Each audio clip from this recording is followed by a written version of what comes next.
She was 7 months pregnant, standing in a room full of 300 people, wearing a white dress that cost more than most people's rent. And then the red wine hit her belly. But here's the thing that will haunt you. Her husband was standing just 10 feet away. He saw everything.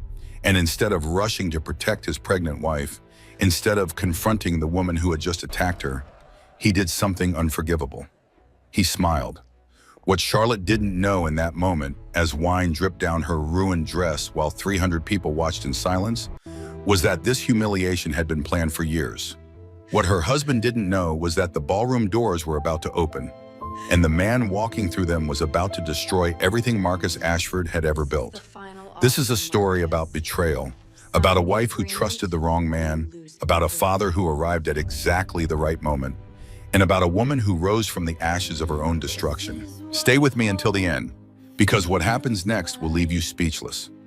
The red wine hit Charlotte's white maternity dress before she even saw it coming.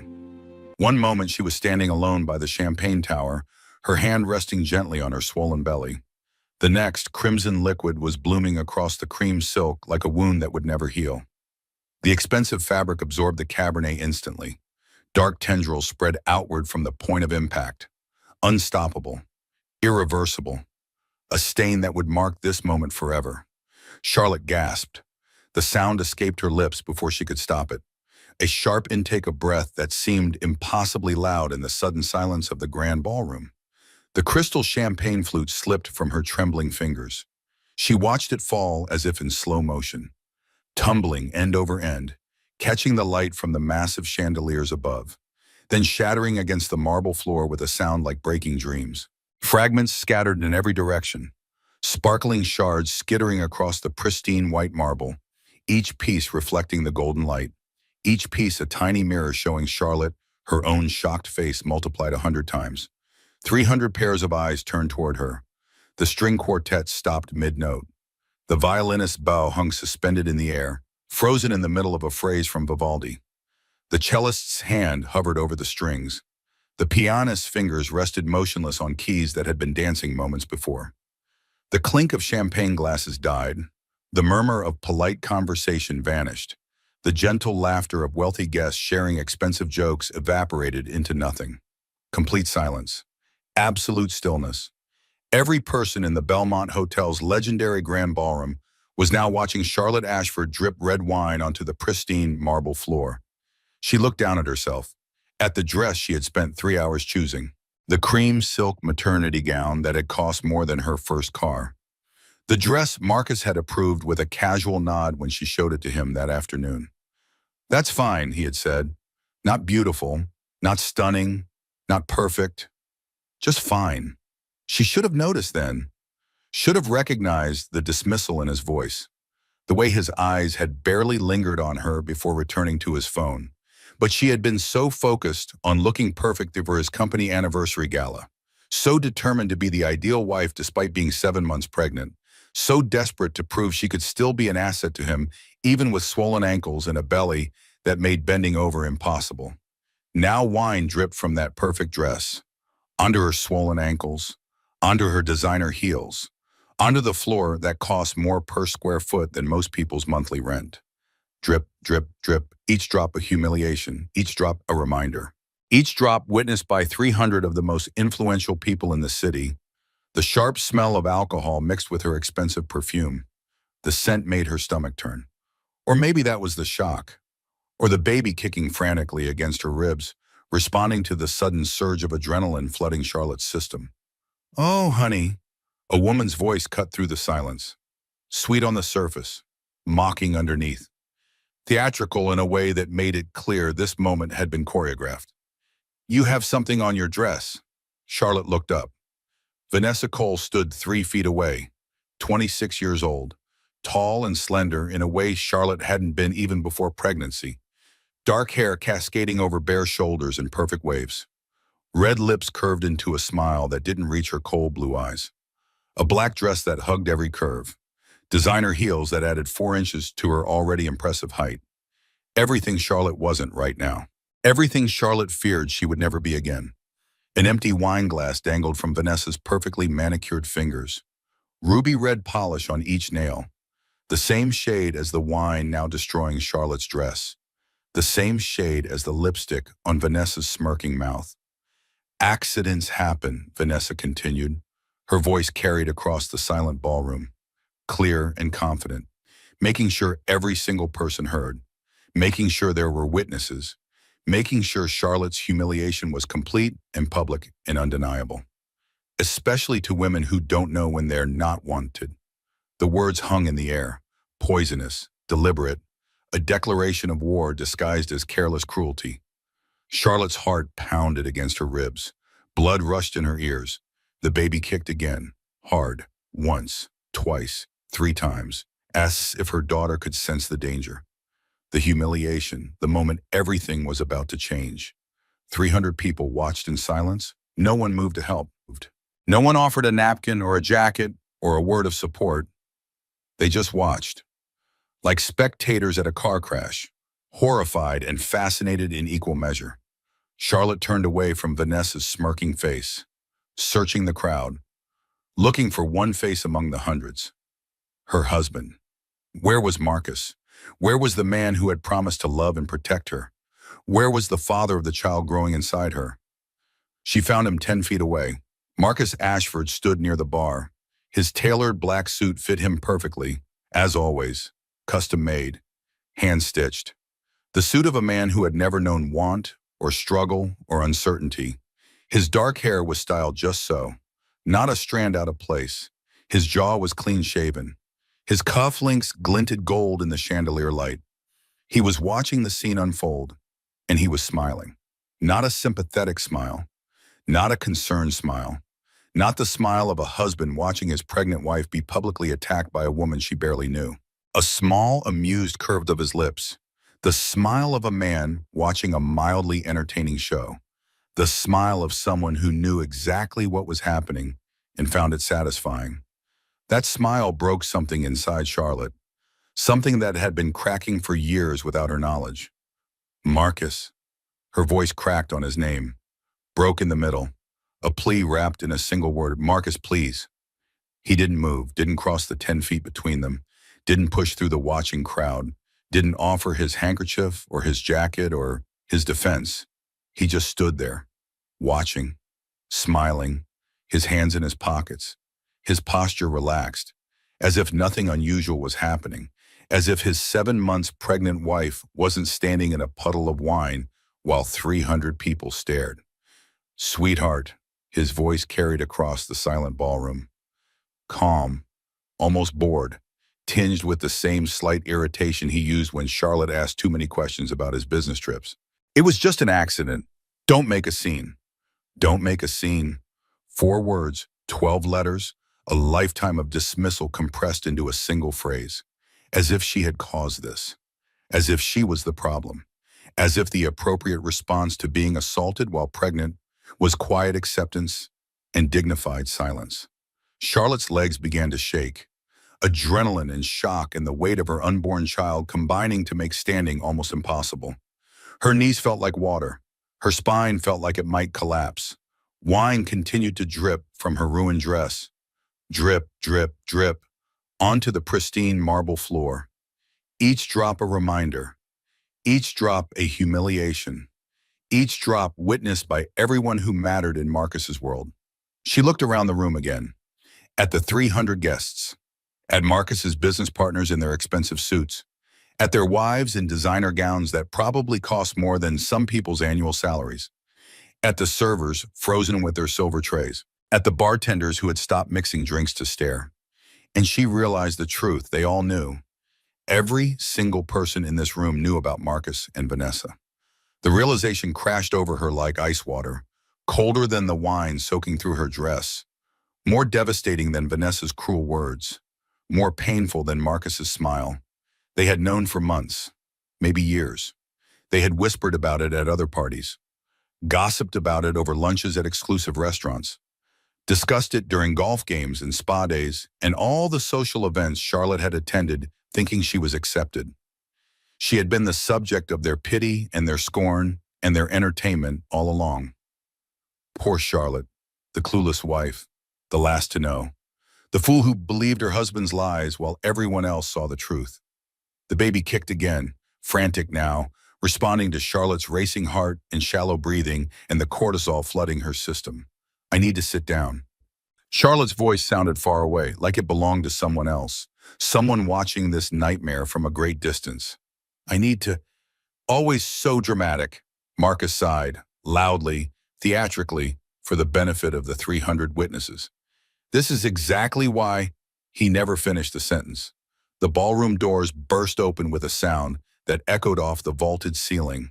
Every head turned toward the entrance, including Marcus's, including Vanessa's, including Charlotte's. A man walked in, tall, silver-haired, navy suit tailored to perfection, Italian leather shoes that clicked against the marble with each deliberate step, a presence that commanded immediate attention. The kind of man who didn't need to raise his voice because the world quieted for him anyway. He moved with the confidence of someone who had walked into hostile boardrooms and emerged victorious.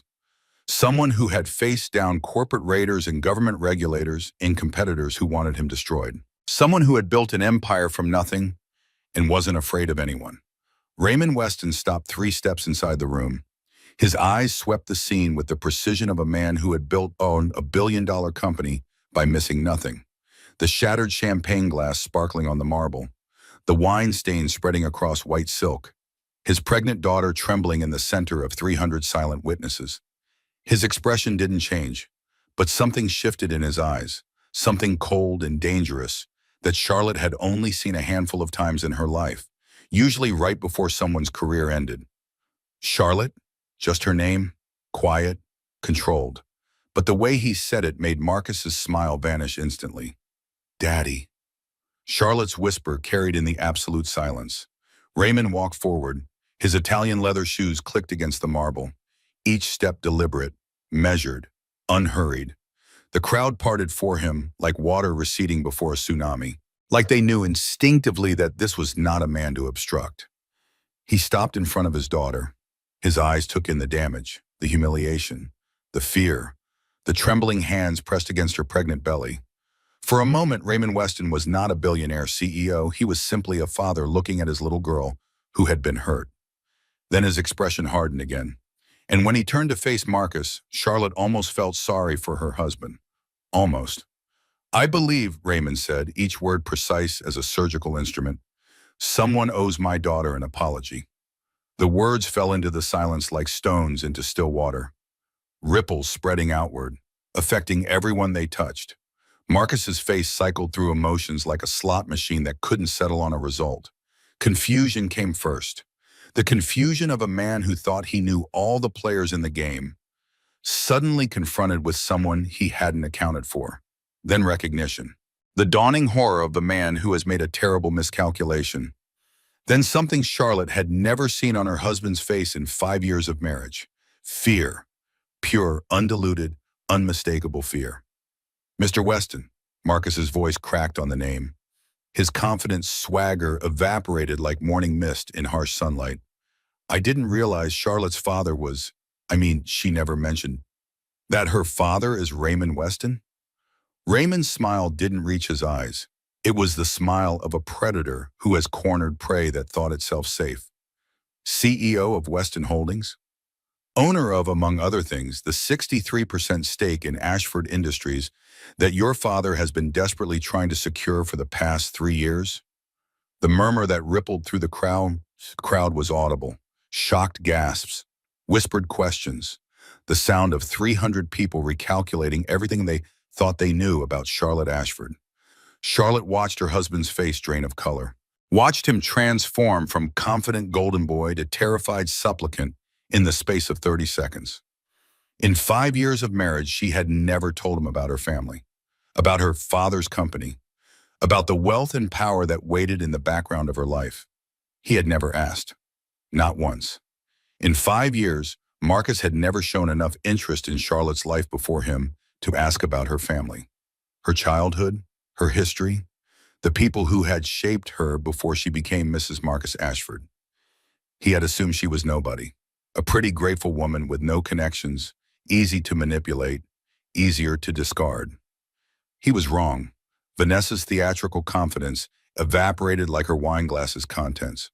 Her face went pale beneath the expensive makeup. Her smirk dissolved into something closer to panic. Marcus, her voice pitched high with fear. You said her family was nobody. You said she was some charity case you married for the optics. The words landed like physical blows. Charity case. Charlotte's knees buckled. Her father's arm was around her instantly. Steady and strong and exactly what she needed. Charity case. Charlotte repeated the words, her voice hollow, distant, like she was hearing herself from very far away. That's what you told people? That's what you told her? Marcus's deflection kicked in. The same smooth tone he always used when cornered. The voice that had convinced her so many times that she was overreacting, that she was imagining things, that she was the problem. Sweetheart, you're overreacting. Let's discuss this privately. No. Raymond's single word silenced the room more effectively than a gunshot. We'll discuss it here, where you chose to humiliate my pregnant daughter in front of 300 people. A woman in a black suit approached from the edge of the crowd. Professional, composed, the calm eye in this hurricane of scandal. Mr. Weston, Miranda Walsh, the hotel's general manager, spoke quietly but clearly. We have a private suite prepared. Mrs. Ashford needs to rest. Raymond nodded, but before leaving, he turned back to Marcus one final time. His voice was calm, almost pleasant. The voice of a man who knows he holds all the cards and doesn't need to raise his voice to play them. I built my empire from nothing, Mr. Ashford. Brick by brick, deal by deal. While your father was spending inherited money on mistresses and golf club memberships, I was creating something real, something lasting, something that matters. He paused. Let the words sink in. Watch Marcus's face grow paler with each syllable. Your family's company runs on Weston Holdings investment, has for 3 years. Tomorrow morning, I suggest you start thinking very carefully about what Ashford Industries looks like without that support. He guided Charlotte toward the elevator, his arm around her shoulders, his body between her and the watching crowd, protecting her even now, even still. She looked back once. Marcus was already on his phone, panic in every line of his body, his fingers trembling as he dialed. Vanessa stood alone, abandoned. The other guests gave her a wide berth, like scandal was contagious, like association with her might damage their own carefully cultivated reputations. The beautiful mistress was suddenly just a woman standing alone in a room full of people who wanted nothing to do with her. In the elevator, Charlotte finally broke. The doors closed on the ballroom, on the shattered glass, on the watching eyes, on the life she had thought she was living. Daddy, I'm so sorry. Tears streamed down her face, hot and unstoppable. I should have told you about him, about the problems. I thought I could handle. You have nothing to apologize for. Raymond's voice softened. The CEO disappeared. Only the father remained. Not one single thing. This is not your fault. None of this is your fault. He pulled her close, let her cry against his shoulder, his hand gentle on her hair, like she was still his little girl, not a grown woman about to become a mother herself. But we need to get you to a hospital. That stress isn't good for my granddaughter. Charlotte nodded against his chest, her hand pressed against her wine-stained belly. The baby kicked, strong and insistent. Still there, still fighting, just like her mother would learn to do. The elevator descended, carrying Charlotte away from the grand ballroom of the Belmont Hotel, away from her marriage, away from the woman she used to be. She didn't know it yet, standing in that elevator with winning wine drying on her ruined dress and tears streaming down her face. But that woman had just died, and someone stronger was about to be born. Mirror technique. Moment, Charlotte's hand pressing against her wine-stained belly, feeling her daughter kick through the ruined silk. The contrast between the destruction outside and the life growing inside. The moment she realized she wasn't just fighting for herself anymore. She was fighting for two. The hospital room smelled like antiseptic and fear. Charlotte lay in the narrow bed, white sheets that were probably changed 3 times a day. Beige walls that were probably chosen to be calming but instead felt oppressive. Fluorescent lights that hummed faintly overhead, casting everything in a harsh, unforgiving glare. Monitors beeped steadily beside us. The fetal heart rate displayed in green numbers that pulsed with each beat of her daughter's tiny heart. 142 beats per minute. Strong, steady, healthy. Her baby was fine. Charlotte was not. She stared at the ceiling, counting the tiles, losing count, starting over, noticing the water stain in the corner that looked like a broken heart, or maybe a butterfly's, or maybe just a water stain, and she was seeing patterns where none existed. Maybe she had been doing that for years, seeing love where there was only manipulation, seeing partnership where there was only control, seeing a future where there was only an ending waiting to happen. The wine-stained dress was gone, bagged as evidence at Denise's insistence. Charlotte wore a hospital gown now, pale blue cotton that gaped open in the back, impersonal and practical, and nothing like the woman she had been 4 hours ago. 4 hours. That's all it had taken to destroy everything she thought she knew about her life. Her father sat in the chair beside her bed. He hadn't moved since they arrived at the hospital. His phone had buzzed constantly. Texts from board members, calls from his executive assistant, emails demanding his attention for matters worth millions of dollars. He had ignored every single one. For the first time in Charlotte's 30 years of life, Raymond Weston was putting his phone on silent for something other than a board meeting or a funeral. "The doctor said your blood pressure is elevated but stable," he said quietly. His hand rested on hers, warm and steady, an anchor in the storm. "You and the baby are both going to be fine. You just need to rest." "I need to understand." Charlotte's voice was hoarse from crying, raw from the screaming she had done in her head but not allowed past her lips. "How long, Daddy? How long has everyone known about this?" Raymond was silent for a long moment. His jaw tightened. His eyes went distant, the look he got when he was considering how much truth someone could handle. "Don't protect me," Charlotte said. "Not anymore. I need to know everything." He sighed, nodded slowly. "I started hearing rumors about 6 months ago.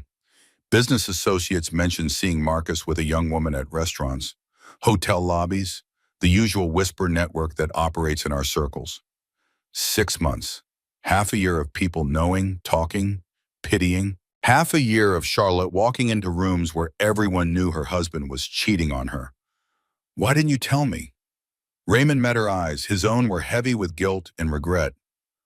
"Would you have believed me?" Charlotte closed her eyes. Tears leaked from the corners, running down her temples into her hair, soaking into the thin hospital pillow. The honest answer was no. 6 months ago, she would have defended Marcus, made excuses, convinced herself there was an innocent explanation, convinced herself that her father was misunderstanding something. He's just networking. She's just a colleague. Those business dinners run late sometimes. You're just being paranoid.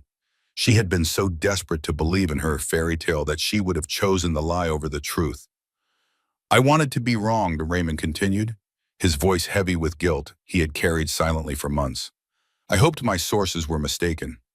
I kept digging, trying to find proof one way or the other, trying to be certain before I destroyed your world. And then tonight happened.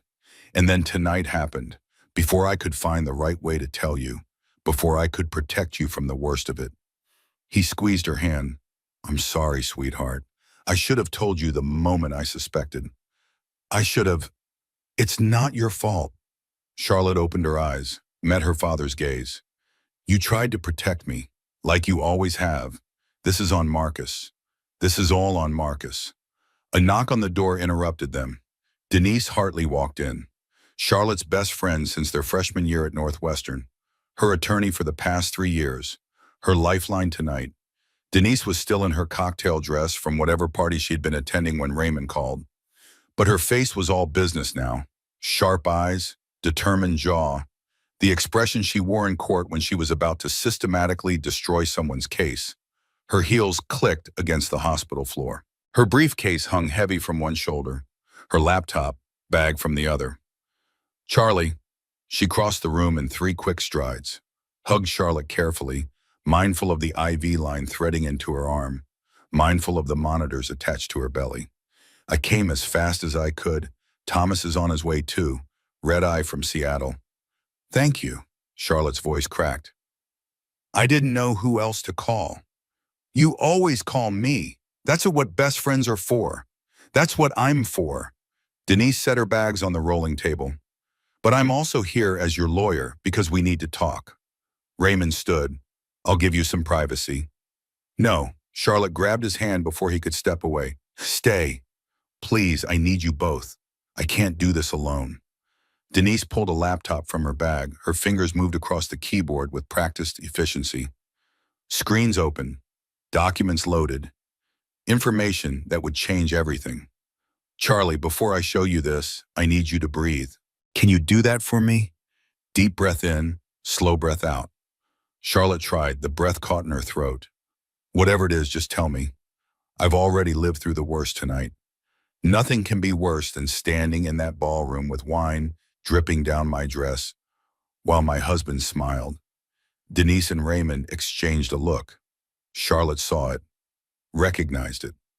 The look people give each other when they know something terrible and are trying to decide how to deliver the blow. It's worse, Denise said quietly. I'm sorry, but it's worse. The laptop screen filled with documents, bank statements, transaction records, dates and amounts that made Charlotte's head spin. I started digging the moment your father called me, Denise explained. Her voice was calm, professional, the voice she used when delivering devastating news to clients. I have contacts at several financial institutions, people who owe me favors, people who can access information quickly and quietly. What did you find? Marcus has been moving money out of your joint accounts for the past 2 years. Systematic transfers, small enough to avoid automatic fraud flags, large enough to add up to something significant. Charlotte's mouth went dry. How much? $300,000, transferred in amounts between $5,000 and $15,000 at a time, always to the same destination. Denise clicked to another screen. A bank account statement, a name Charlotte recognized. Vanessa Cole. The name hung in the air like poison gas. $300,000, over 2 years, to the woman who had thrown wine on her pregnant belly. But that's not the worst part. Denise's voice was gentle but firm. There's more, Charlie, and you need to see all of it. She clicked through several more screens. Property records, real estate transactions, legal documents filed with county offices. I found a property deed, a house in the Hamptons, oceanfront, 5 bedrooms, 4.5 bathrooms, pool, private beach access, currently valued at approximately $4.2 million. Charlotte stared at the screen, not understanding, not wanting to understand. We don't own a house in the Hamptons. Marcus mentioned buying one someday, but you don't own it. Denise turned the laptop so Charlotte could see the deed clearly. But Marcus does, along with Vanessa Cole, joint ownership, purchased 18 months ago. The names on the deed seemed to pulse. Marcus Ashford, Vanessa Cole, joint tenants with right of survivorship. They bought a house together. Charlotte's voice came from somewhere far away. 18 months ago, she couldn't finish the sentence.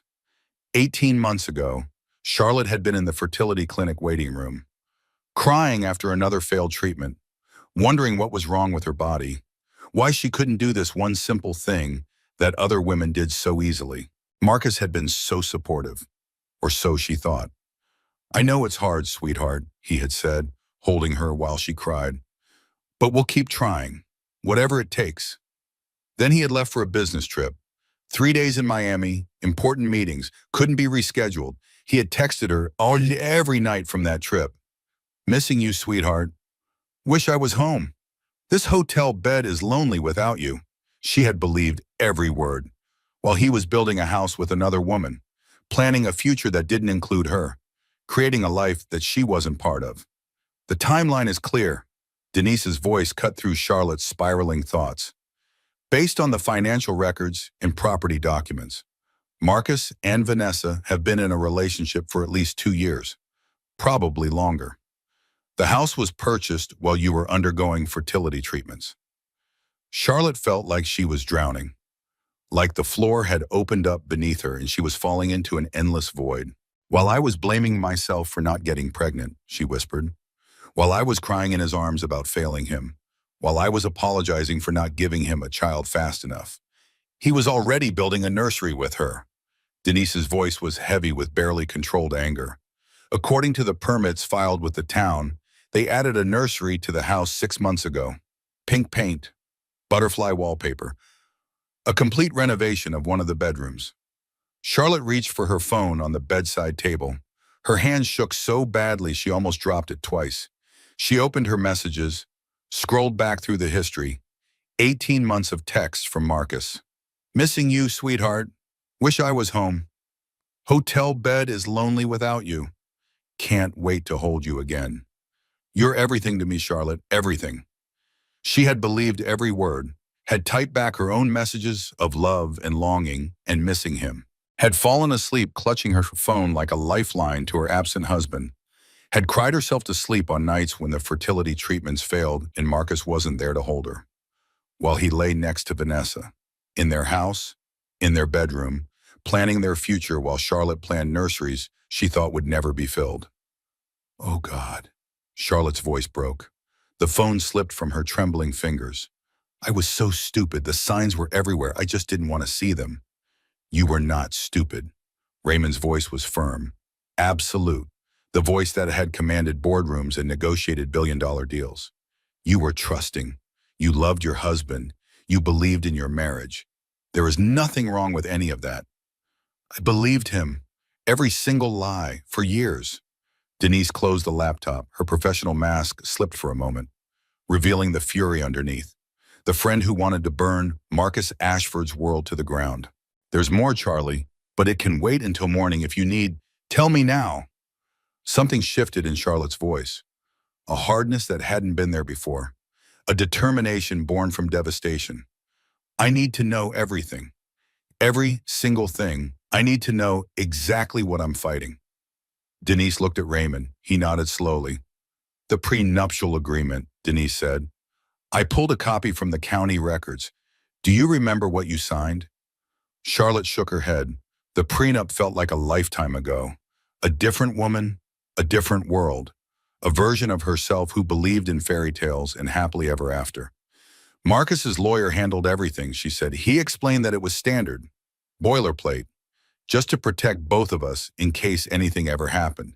He said it was nothing to worry about. And you didn't read it. I trusted Marcus. I loved him. I thought he loved me. Why would I question? The prenup contains a clause about spousal misconduct. Denise's voice was careful, precise, each word chosen deliberately. If either party engages in adultery, financial deception, or abandonment, the affected spouse forfeits all claims to marital assets. So if I cheated, I would get nothing. Correct. Marcus's lawyer designed it that way, on purpose. Denise paused. But here's the thing. The clause works both ways, and Marcus's attorney failed to disclose his full assets before the marriage. The Hamptons house, the offshore accounts, the company shares hidden in Vanessa's name. None of it was included in the financial disclosure. What does that mean, in plain English? Fraudulent inducement. The prenup was signed based on incomplete and intentionally false information. Any competent judge would throw it out in about 5 minutes. For the first time since the wine hit her dress, Charlotte felt something besides despair. He planned this. The pieces clicked together in her mind, forming a picture she hadn't wanted to see. From the very beginning, he married me planning to throw me away. No, Raymond's jaw was tight. His eyes burned with controlled fury. He married you thinking you had no one to protect you. He thought you were alone, vulnerable, a woman without connections or resources, easy to use, easier to discard when he was done with you. He took his daughter's hand, squeezed it firmly. He was wrong, Charlotte. You have never been alone, and I will burn his empire to the ground before I let him hurt you or my granddaughter again. The baby kicked, strong, insistent, as if agreeing with her grandfather's promise. Charlotte looked down at her belly, at the hospital gown that had replaced her ruined dress, at her bare ring finger where she had removed her wedding band before the examination. Marcus had thought she was nobody, a charity case, a pretty, grateful woman who would accept whatever crumbs he threw her. She was about to show him exactly how wrong he was. First validation, whisper. I'm not crazy. I was never crazy. He made me doubt myself on purpose. He made me think I was the problem. But I see clearly now. For the first time in years, I see everything clearly. Charlotte asked everyone to leave. I need a moment, she said, her voice steadier than she felt. Please, just a moment alone to process all of this. Denise squeezed her hand. I'll be right outside if you need anything. Just call. Raymond kissed her forehead, the way he used to when she was a little girl, when nightmares woke her and he would sit on the edge of her bed until she fell asleep again. I love you, sweetheart. Nothing changes that. Nothing ever will. They stepped out into the corridor. The door clicked shut behind them. The hospital room fell silent, just the beeping monitors keeping time with her daughter's heartbeat, the hum of fluorescent lights, the distant sound of nurses going about their routines, the mechanical rhythm of a building that never slept because illness and birth and death didn't keep office hours. Charlotte pushed herself up in the bed, swung her legs over the side. Her bare feet touched the cold linoleum floor. She walked to the window. The city sparkled below, a carpet of light stretching to the horizon. Midnight in a city that never really slept. Thousands of windows, thousands of lives.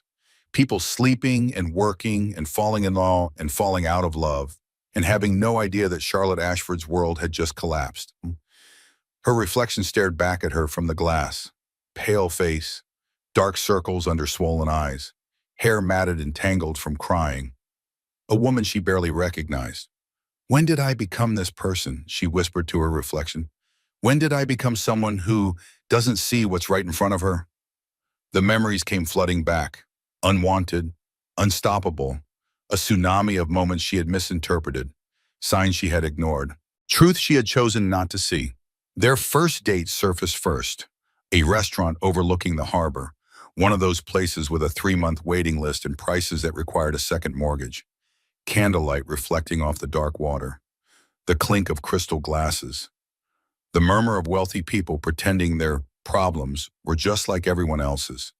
Marcus in a suit that probably cost more than Charlotte's monthly rent, his smile easy, his attention flattering, his eyes focused on her like she was the only person in the crowded restaurant. Tell me about yourself, he had said, leaning forward, elbows on the white tablecloth, looking at her like whatever she said next was the most important thing in the world. No one had ever looked at Charlotte like that before. She had grown up wealthy, yes, but invisible. Her father always working, her mother gone when Charlotte was 12. No siblings to share the loneliness of a brownstone that felt more like a museum than a home. She had been so flattered by Marcus's attention, so overwhelmed by his interest.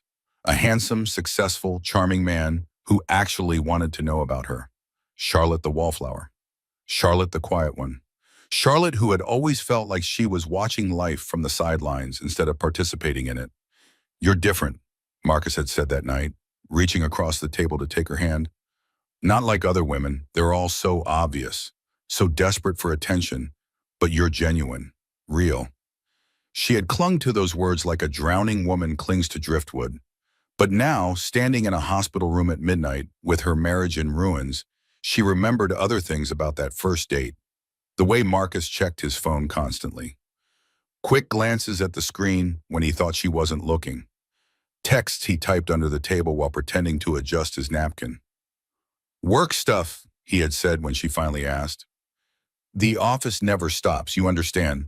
She had understood, had made excuses, had told herself that successful men were always in demand, the calls he always took in another room.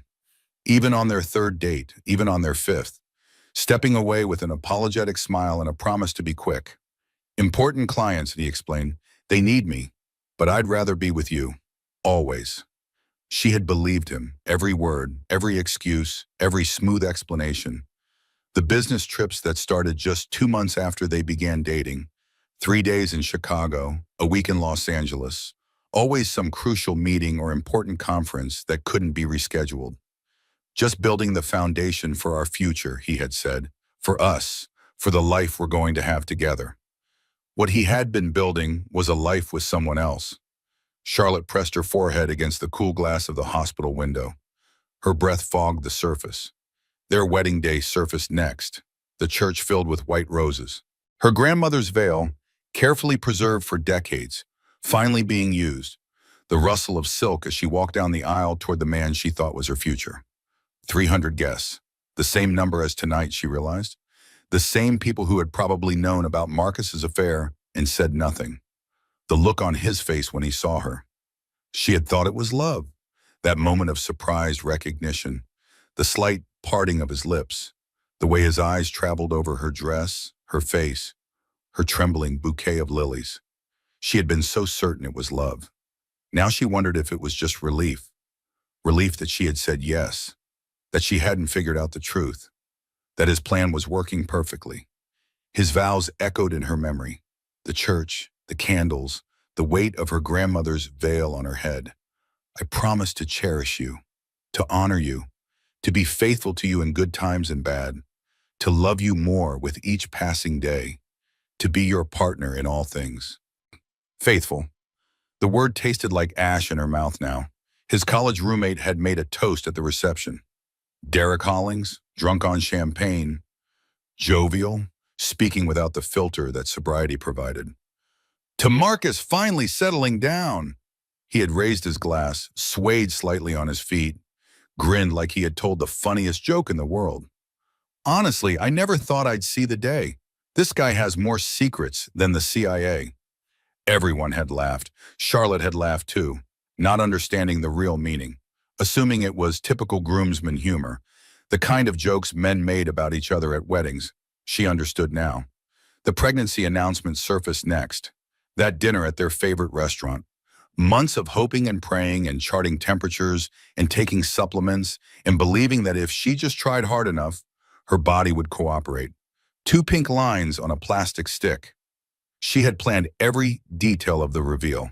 The box with tiny shoes inside. The card that said Daddy on the front in careful calligraphy.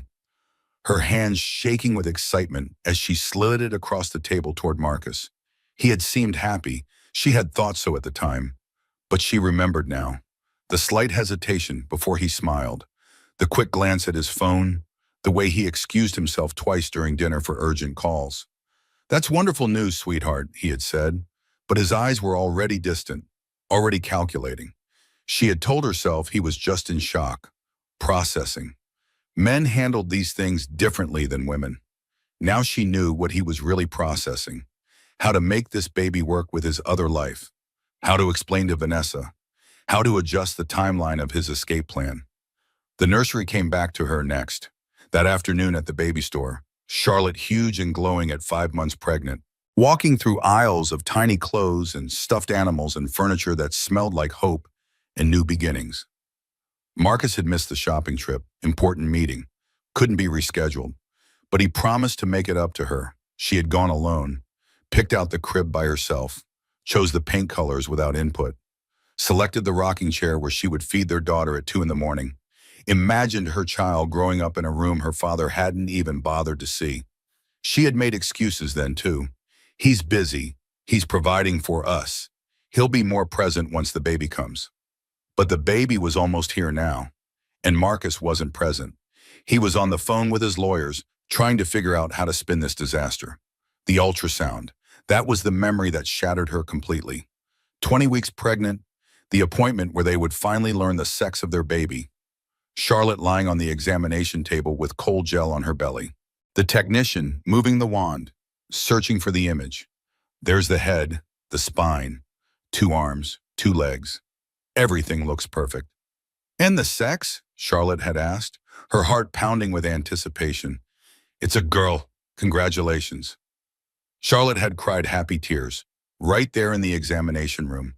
Tears of joy streaming down her face while the technician printed out photos.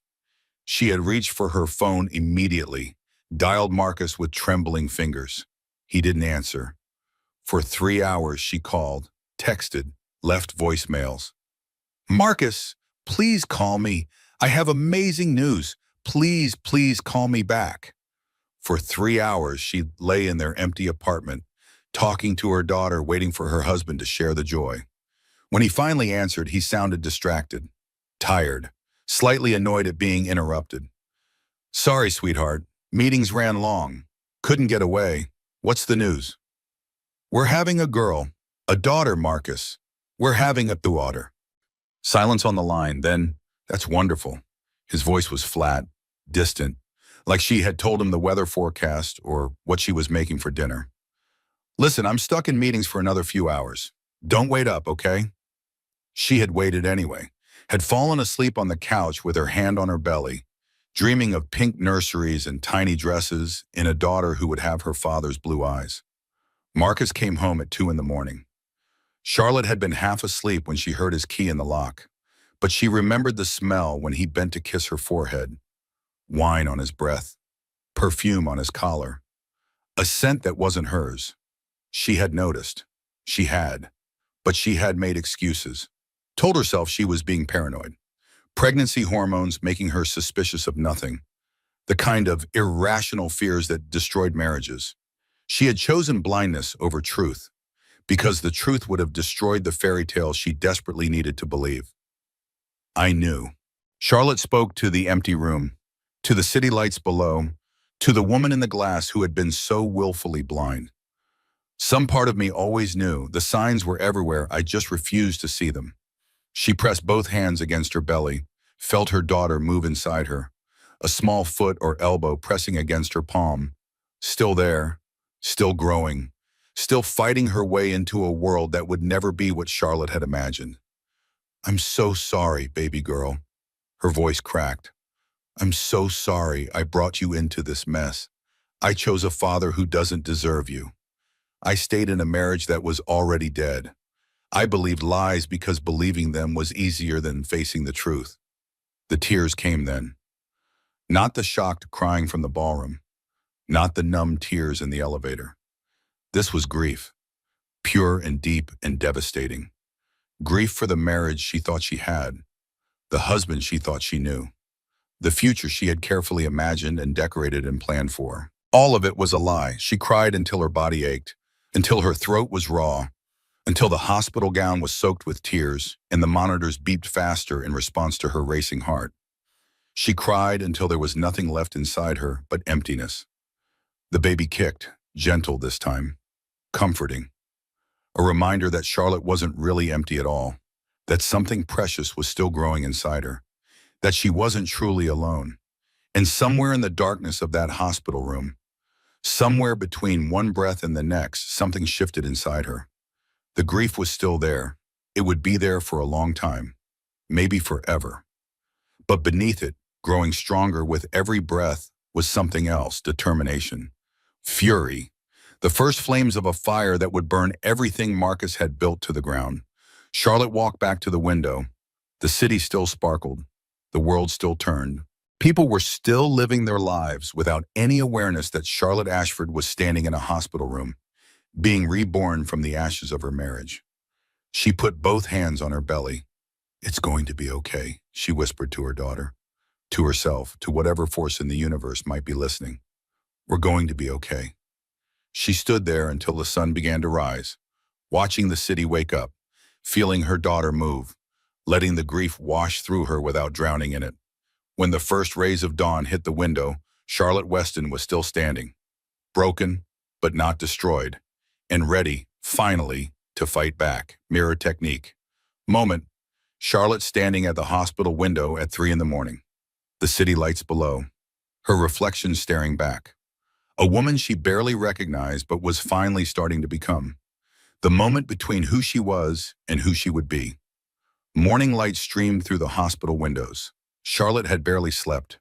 Maybe an hour in total, fitful dozing interrupted by nurses checking vitals and monitors beeping and the relentless circling of her own thoughts. But she had showered in the tiny hospital bathroom, changed into fresh clothes her father had brought from her childhood home, a soft gray cashmere sweater that had belonged to her mother, black maternity leggings, comfortable flats that accommodated her swollen feet. She had pulled her hair back into a neat ponytail, applied just enough makeup to hide the worst of the damage, concealer under her eyes, a touch of color on her cheeks, lip gloss that made her look more alive than she felt. Armor. That's what it was, a mask to hide behind while she figured out how to fight. She looked in the bathroom mirror before stepping out. The woman staring back at her was changed, still Charlotte, but different somehow, Harder edges, sharper eyes. The soft naivety that Marcus had exploited for years was gone. Good riddance. A knock on the door pulled her back to the present. Denise entered first, professional in a navy pantsuit that meant business. Briefcase in hand, laptop, bag over her shoulder. Ready for war. Thomas came next, Charlotte's older brother, 2 years her senior. He had caught the first flight from Seattle the moment Raymond called. Charlie, he crossed the room in 3 strides, wrapped her in a careful hug that lasted longer than words. I'm here, whatever you need, whatever it takes. Charlotte held on to her brother, the boy who had taught her to ride a bike, the teenager who had threatened every boy who looked at her wrong, the man who had moved across the country for his career but called her every Sunday without fail. Thank you for coming. Where else would I be? He pulled back, studied her face. How are you really doing? Not the polite answer, the real one. I feel like someone reached inside me and ripped everything out, and then set fire to whatever was left. Charlotte almost smiled, but I'm standing, that's something. That's everything. Behind Thomas came 3 people Charlotte didn't recognize. 2 women and 1 man, all carrying expensive briefcases, all wearing the focused expressions of professionals who charged by the hour and were worth every penny. These are associates from Dad's legal team, Thomas explained. Patricia Brennan handles family law. David Chen does corporate litigation.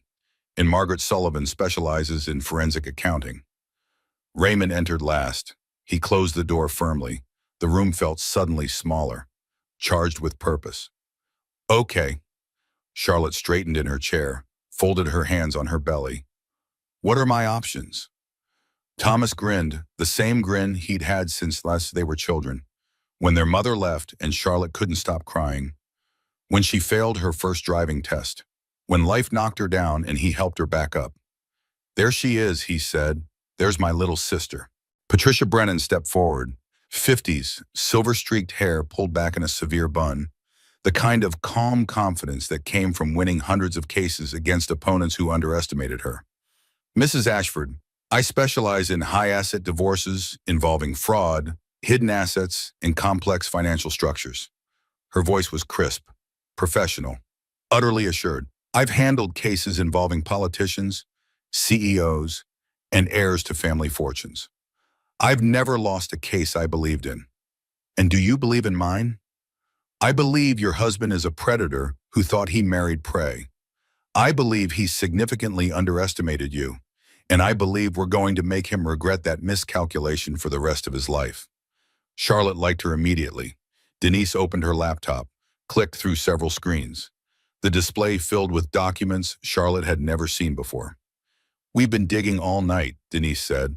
My team, Dad's forensic accountants, some contacts who owed me favors, and we found more than even I expected.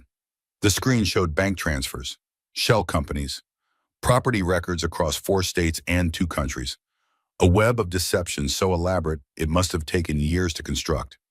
Marcus has been systematically hiding assets throughout your entire marriage, Denise explained. The $300,000 to Vanessa's account was just what he was stupid enough to route through your joint accounts. The real money is buried much deeper. How much total? David Chen stepped forward, opened his own laptop. Based on what we've uncovered so far, the Hamptons house is worth $4.2 million. He has investment accounts in Vanessa's name totaling approximately $800,000. Shell companies with combined assets of roughly $1.5 million. And offshore accounts in the Cayman Islands that we're still trying to trace. Charlotte did the math. Over $6 million? At minimum, probably more. There are accounts we haven't been able to access yet, properties that might be held through additional shell companies. This level of financial deception doesn't happen by accident. He's been planning this for years. The prenup is dead, Patricia added. Fraudulent inducement plus undisclosed assets means any family court judge would throw it out. But that's just the beginning of what we can accomplish. She spread documents across the hospital bed table. Here's the strategy. First, we secure your position, emergency motion to freeze joint assets, documentation of everything Marcus has hidden, establish a clear timeline of his deception. Second, we file for divorce on grounds of adultery and financial misconduct. With the evidence we have, we can push for a highly favorable settlement. Third, and most importantly, we protect your daughter. Full custody, supervised visitation for Marcus at best. Given his behavior at the gala and his systematic deception, no judge would award him unsupervised access to a child. Charlotte felt something loosen in her tinta, the first hint of hope since wine had hit her dress. The goal isn't revenge, Patricia said. Revenge is satisfying but expensive and usually backfires. The goal is protection, security, ensuring that when this is over, you and your daughter have everything you need to build a life without him. Her phone buzzed on the bedside table. Everyone in the room fell silent. Eyes turned toward the device. The name on the screen glowed. Marcus. Charlotte's finger hovered over the button. Her heart pounded. "Answer it," Raymond said quietly. "On speaker. Let us all hear exactly what kind of man we're dealing with." Charlotte pressed accept, then the speaker icon. "Sweetheart," Marcus's voice poured through the phone like honey over broken glass. Smooth, reasonable, as if nothing had happened, as if the world hadn't changed. "I know last night was difficult, but let's talk about this like adults." Charlotte looked at her father, her brother, her best friend, the team of attorneys ready to tear Marcus Ashford's world apart. "Talk," she said. "I'm listening." "Your father is overreacting. This whole situation has been blown completely out of proportion." Marcus's tone was patient, condescending, the voice he used when Charlotte was being emotional about something he didn't want to discuss. "Come home, sweetheart. We can work this out. We always do." "Work this out," Charlotte repeated the words slowly, testing their weight, their absurdity. "Marcus, you stood 10 feet away while your mistress threw wine on me, while I'm 7 months pregnant with your child. She's not my mistress. She's living in your Hamptons house, the one you bought together with money from our marriage." Silence on the other end of the line. Long, heavy. Charlotte could almost hear Marcus recalculating, adjusting his approach, deciding which lie to try next. "Who told you about that?" His voice had changed, harder, the charm stripped away, the real Marcus emerging. "That's private information. Someone violated my privacy. Someone is going to pay for—" "That's your question?" Charlotte's voice rose. "Not 'I'm sorry,' not 'I can explain,' not 'please forgive me for destroying our marriage.'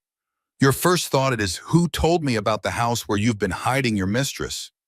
Sweetheart, you're being hysterical. The pregnancy hormones are clearly affecting your judgment. You need to calm down and—" Charlotte hung up. Her hands were shaking, but her voice had been steady. For the first time in their marriage, she had ended a conversation on her own terms. "Pregnancy hormones," Thomas muttered. "I'm going to enjoy watching his company burn." "Not yet." Raymond's voice was calm, controlled. The CEO, making strategic decisions. "First, we secure Charlotte's position, build an unassailable case, and then we address Marcus." The meeting continued for another 2 hours. Documents signed, strategies approved, timelines established, a battle plan taking shape. By noon, Charlotte Weston was no longer a victim waiting for the next blow. She was a woman at war. The afternoon brought an unexpected visitor. Charlotte was alone in the hospital room when the knock came. Soft, almost hesitant. Nothing like Denise's brisk rap or her father's confident knock. "Come in," she called. The door opened slowly. Eleanor Ashford stepped through. Charlotte's mother-in-law looked like she had aged 10 years since the gala. Her perfect posture was slightly wilted. Her designer dress was wrinkled. Her expertly applied makeup couldn't hide the shadows under her eyes or the trembling of her hands. "Charlotte," Eleanor's voice was formal, careful. The voice of a woman walking into enemy territory without weapons. "May I speak with you?" Charlotte's first instinct was to refuse, to call security, to have this woman escorted from the hospital immediately. But something stopped her. Maybe the exhaustion in Eleanor's eyes, maybe the trembling in her manicured hands, maybe curiosity about what she could possibly have to say. "5 minutes," Charlotte said, "and then you leave." Eleanor nodded, sat in the chair by the window, folded her hands in her lap, unfolded them, folded them again. the fidgeting of a woman who didn't know what to do with herself. I came to apologize, she said finally, for my son and for myself. Charlotte waited. I knew about Vanessa. Eleanor's voice caught, broke slightly. For months, maybe longer. I told myself it was just men being men. My husband had affairs. My father had affairs. Every man in my family tree, going back generations, had affairs. She laughed bitterly. I thought that's what men did, that fidelity was a fairy tale women told themselves, that wives who expected loyalty were naive. So I told Marcus to be more discreet, not to stop, just to hide it better, to not embarrass the family publicly. You told him to be more discreet, not to end it. I know how that sounds now. Eleanor's composure cracked. Tears gathered in her carefully lined eyes. I was trying to protect the family name, protect his business reputation. I never thought he would humiliate you so publicly, and certainly not while you're carrying my grandchild. Did you know about the house in the Hamptons? Eleanor nodded miserably. Did you know he was planning to leave me? To take my baby? The silence stretched, long, damning. Yes, Eleanor whispered. He told me 3 months ago. Said he was waiting until after the baby was born.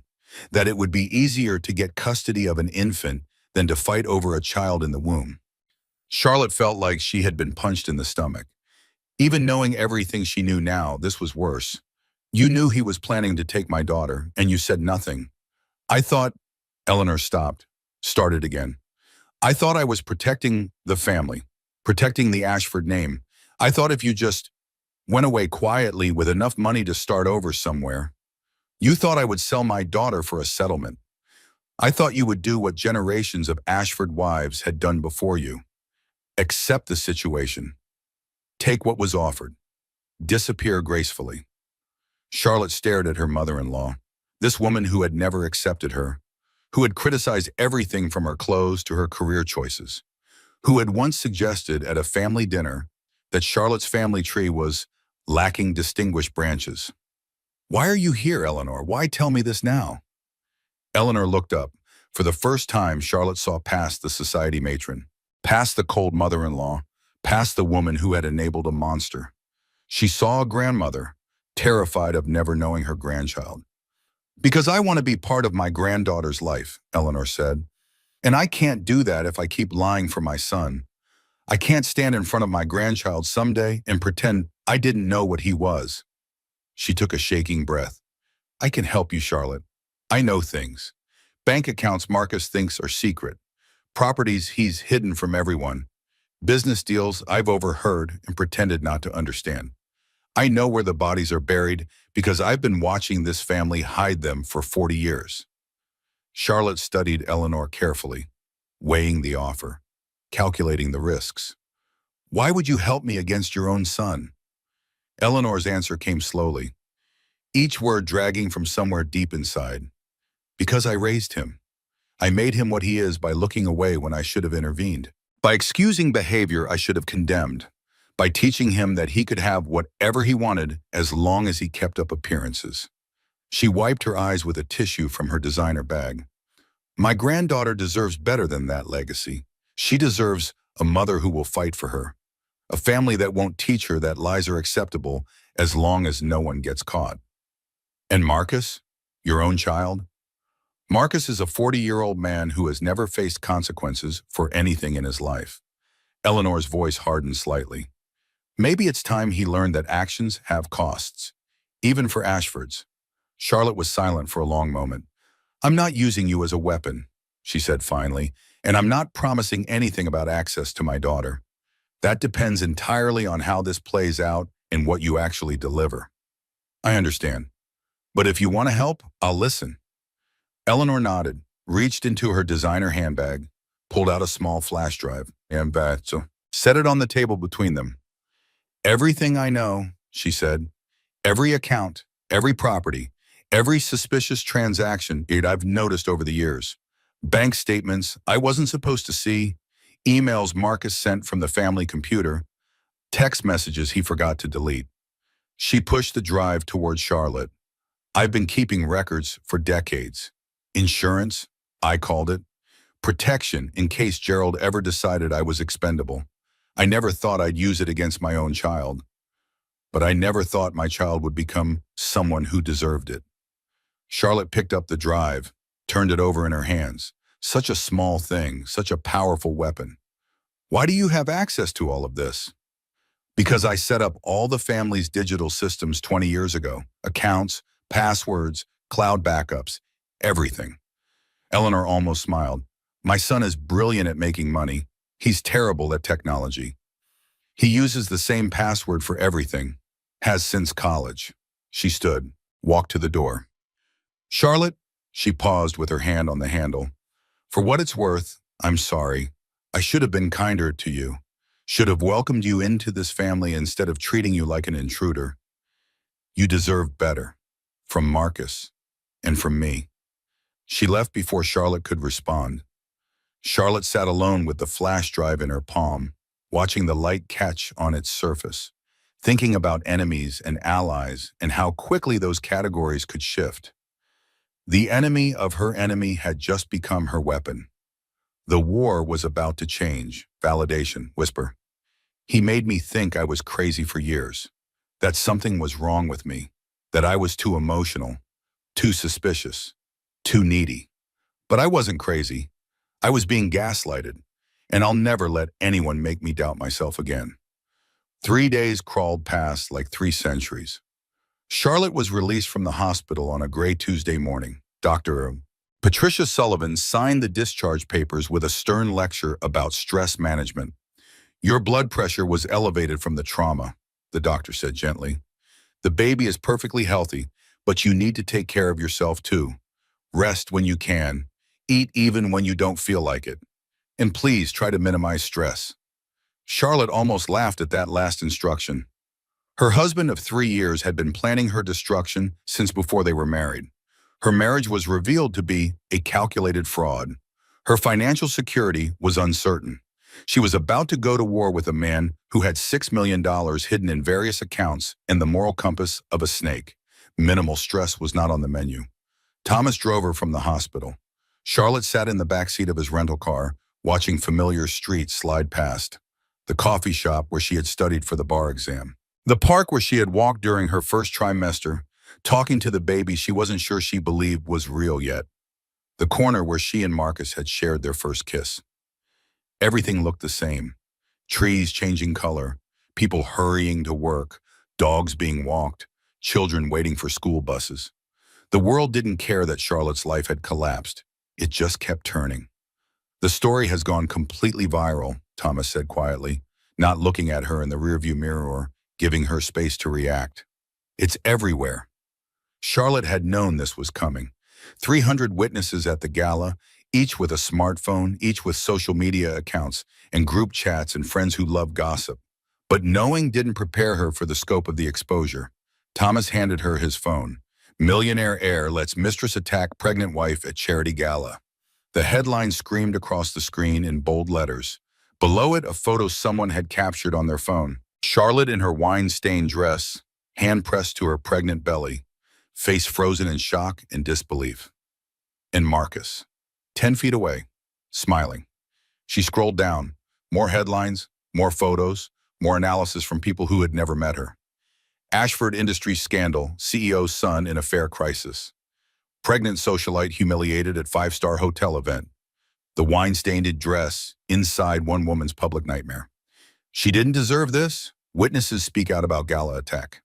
The image of her standing there, humiliated and alone, had been shared millions of times, commented on by strangers around the world, dissected by morning show hosts and social media influencers and relationship experts who had never met her but felt qualified to analyze her marriage.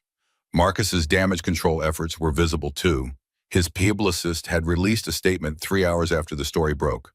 The Ashford family requests privacy during this difficult time. Mr. Marcus Ashford is focused on his family and his business obligations. We ask that the media and public respect the family's need for discretion as they navigate these private matters. Private matters, as if he hadn't let his mistress attack his pregnant wife in front of 300 witnesses. But Vanessa's interview was worse. Charlotte found it on page 3 of the search results. A morning show exclusive. Vanessa in a designer dress that probably cost more than most people's monthly mortgage. Eyes wide and carefully innocent. Voice trembling with manufactured emotion. Charlotte knew about us, Vanessa told the host, her tone suggesting she was the victim in all this. She was fine with our arrangement until she found out about the baby. Then she got jealous and tried to cause a scene at the gala. I accidentally spilled my wine when she confronted me. It was all just a terrible misunderstanding. Accidentally misunderstanding. Charlotte watched the clip twice, forcing herself to absorb every word, every calculated tremor in Vanessa's voice, every rehearsed gesture of distress. Vanessa's performance was masterful. The trembling lip, the glistening eyes, the portrayal of herself as an innocent woman caught in someone else's marriage drama. She's calling you a jealous wife, Thomas said carefully. The vindictive pregnant woman who couldn't handle her husband's needs being met elsewhere. Charlotte's laugh was hollow, bitter, nothing like the sound she used to make before her world collapsed. Let her talk. Let her spin whatever story she wants. Charlotte turned off the phone, handed it back to Thomas. The truth will come out. It always does. But even as she said the words, she knew the damage was being done. The narrative was being shaped in real time. Poor Marcus, trapped with a difficult, pregnant wife who didn't understand his needs. Sweet Vanessa, caught in the middle of a failing marriage through no fault of her own. Charlotte, the villain who couldn't let go gracefully. Social media was divided. Some defended Charlotte, called Marcus a monster, demanded accountability for his behavior. Others attacked her, called her naive for not knowing about the affair, called her pathetic for staying with a man who clearly didn't want her, called her dramatic for making a scene at a gala, as if being assaulted while 7 months pregnant was dramatic, as if expecting your husband to defend you was unreasonable, as if any of this was her fault. People are horrible, Charlotte said quietly, watching the rain-slicked streets pass by. Some people, Thomas agreed, but not everyone. You have more supporters than you know, and the ones who matter are already on your side. The divorce papers arrived 3 days later. A courier brought them to Raymond's brownstone at 8 in the morning. Charlotte was in the kitchen, going through the motions of making tea she wouldn't drink, maintaining the pretense of normal life while everything burned around her. The envelope was thick, heavy, the kind of legal document that changed lives forever. She sat at the kitchen table, took a deep breath, opened it. Marcus's filing cited irreconcilable differences, standard language, almost polite, the legal equivalent of, "We just grew apart." But his demands were anything but polite. Charlotte's hands began to shake as she read through the pages. Full legal and physical custody of the child, primary residence designation, sole decision-making authority for education, health care, religious upbringing, control over any trust funds or financial accounts established for the child. He wanted everything, not just half, not just shared custody, not just co-parenting rights, everything. Her daughter, her baby, the child she had carried for 7 months, the life she had nurtured through morning sickness and back pain and the fear that something might go wrong. Marcus wanted to take her child and raise that child with Vanessa, in their Hamptons house. In the nursery they had decorated together while Charlotte cried alone in fertility clinics. He wants my daughter. The words came out strangled, disbelieving. Marcus wants to take my baby. Thomas snatched the papers from her trembling hands. His face went white as he read, then read. His jaw clenched so hard Charlotte could hear his teeth grinding. "This is a scare tactic," he said, his voice tight with barely controlled fury. "Classic aggressive opening move. He's trying to terrify you into settling, into accepting whatever crumbs he offers just to avoid a custody fight. He humiliated me. He stole from me. He cheated on me for our entire marriage." Charlotte's voice rose, the hysteria she had been holding back finally breaking through. "And now he wants to take my child?" Raymond appeared in the doorway, still in his robe, coffee cup frozen halfway to his lips. "What happened?" Thomas handed him the papers without a word. Raymond read them in silence. His face went through several transformations. Shock at the audacity, fury at the cruelty, and then something colder, more dangerous, the expression he wore when he was about to destroy someone's career. He won't take her, Raymond said. His voice was calm, too calm, the voice of a man who had already decided how this would end. I promise you that, Charlotte. Marcus Ashford will not take your daughter. But Charlotte saw it in her father's eyes. Fear. Because custody battles were unpredictable. Because judges were human and fallible, and sometimes swayed by factors that had nothing to do with justice. Because Marcus had money and lawyers and a narrative that was gaining traction with every passing day. The hysterical pregnant wife who destroyed her husband's reputation over a little spilled wine. That's what his lawyers would argue. That's what the tabloids were already suggesting. That's what people who didn't know the truth would believe. That night, Charlotte couldn't sleep. She lay in her childhood bed, staring at the ceiling she had memorized during 100 sleepless nights over the years, listening to the house settle around her like an old friend trying to offer comfort. Her bedroom hadn't changed since high school. The same purple bedspread her mother had helped her pick out the year before she left. The same bookshelf filled with novels she had loved at 17. The same poster of a band she barely remembered now. The same closet where she had hidden when she was 12 and heard her parents screaming at each other. The same closet where she had cried herself to sleep the night her mother walked out and never came back. Charlotte got out of bed, walked to that closet, opened the door. It was smaller than she remembered. Of course it was. She had been a child then. Everything seemed bigger when you were small and scared. She couldn't fit inside anymore. Her pregnant belly made that impossible. But she stood in the doorway. Let the familiar darkness wrap around her. I can't do this, she whispered to no one. To herself, to the scared little girl she used to be. I can't lose her. The baby kicked, strong, insistent. I know you're there. I know you're counting on me. But what if I'm not strong enough? What if he wins? What if I fail you before you're even born? She stood there crying until her legs gave out. Then she sat on the floor outside the closet, wrapped her arms around her belly, let the tears come. And somewhere around 3 in the morning, something shifted. The tears stopped. The trembling stilled. The fear remained, but something else rose to meet it. Charlotte climbed to her feet, washed her face in the bathroom, looked at herself in the mirror. A woman looked back, red-eyed, exhausted, 7 months pregnant with a broken heart and an uncertain future, but still standing. Enough, she said to her reflection. Enough hiding, enough crying, enough waiting for someone else to save you. She walked to her childhood desk, opened her laptop, started a new document, and began to write. Breathing room scene. Charlotte made her mother's cinnamon rolls at 4 in the morning. The recipe she had memorized at 8 years old. The last thing her mother had taught her before walking out the door. The kitchen filled with the smell of cinnamon and butter and sugar. She didn't eat them. She just needed to make something whole while everything else fell apart. 1 week after the gala, the storm that had been gathering finally broke. Eleanor's flash drive had been a goldmine. Every password Marcus thought was secure. Every account he believed was hidden. Every shell company he imagined was untraceable. His mother had documented everything with the precision of a woman who had spent 40 years learning how to protect herself from the men in her life.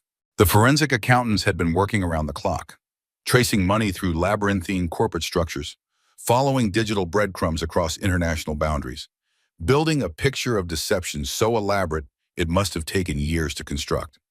Denise arrived on Tuesday morning with the final report.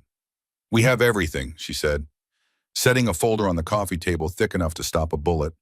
And when I say everything, I mean everything. Charlotte picked up the folder, began reading. The numbers were staggering. The Hamptons house, $4.2 million. Investment accounts in Vanessa's name, $843,000. Shell companies with combined assets, $1.7 million.